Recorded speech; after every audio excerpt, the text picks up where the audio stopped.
Now that was some racing. Kevin Harvick, he knows what's going on at Daytona. Everybody was on the low side, blocking and pushing and shoving. He took the high road. Went right by Jamie McMurray. 1 lap to go. He was running 5th. The line, he was the winner. Kevin Harvick winning the Bud Shootout. And it was a wild one. These cars handled terribly. I don't know if it was the tires or the shocks or the bump stops or what, but they were all over the place. Kyle Busch said this was the worst handling car he's had in a long time. And his car, he said, was one of the best handling ones in the race. They couldn't keep him straight. They tried to go up the middle, down the stretch. Denny Hamlin crashed with the 48. It was a mess. Nobody got hurt, fortunately. The ARCA 200, we had a scare there, but everybody came out okay. 2 guys in the hospital overnight. Looks like they'll be okay. We started out with Paul Menard on the front row.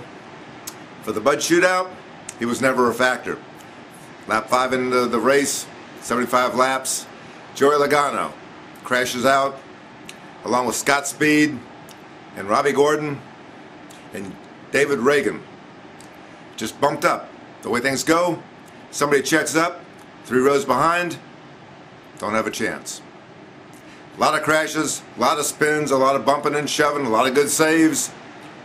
Restart, 2 laps to go, green, white, checkered. Jamie McMurray's on the point.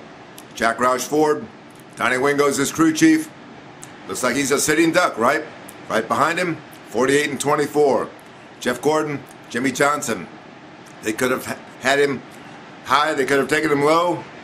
They ended up side by side, gave him enough breathing room. And then the next thing you know, Denny Hamlin's coming up the middle, making it 3 wide. And then Kyle Busch goes to the low side, makes it 4 wide, and all of a sudden there's smoke and there's crashing and everybody's going every which way. Harvick's on the high side, gets by Jamie.